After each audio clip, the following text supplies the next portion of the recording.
sous-secrétaire général des Nations Unies pour les affaires humanitaires, Martin Griffiths, se rendra à Moscou dimanche avant de visiter Kiev. Son objectif est de répondre au scénario actuel et de discuter de la possibilité d'un cessez-le-feu. L'Ukraine revendique avoir repris le contrôle de toute la région de Kiev. La Russie a plutôt indiqué qu'elle diminuait ses opérations militaires aux abords de Kiev et du nord de l'Ukraine. Dans le sud-est de l'Ukraine, le comité international de la Croix-Rouge a déclaré que l'opération d'évacuation des habitants de la ville de Mariupol se poursuivait.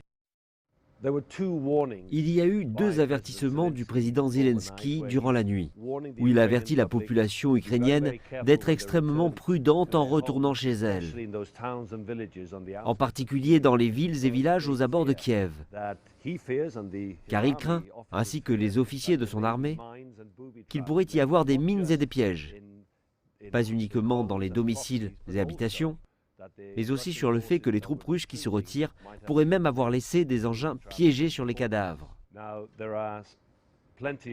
Il y a beaucoup de rumeurs et d'histoires sur de nombreux corps abandonnés dans les maisons et dans les rues.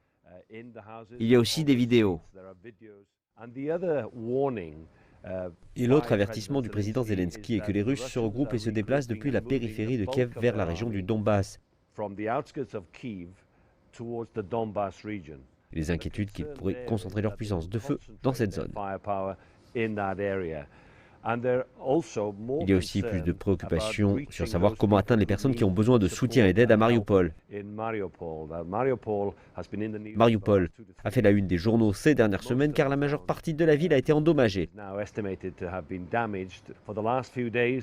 La Croix-Rouge internationale et les autorités ukrainiennes ont essayé d'y entrer pour évacuer les gens. Il y a une flotte de bus qui attendent d'y entrer, dont l'aide internationale, mais ils sont bloqués depuis plusieurs jours. Quelques 3000 personnes ont réussi à sortir hier, mais il n'y a aucune confirmation pour samedi si des personnes ont réussi à quitter cette ville assiégée.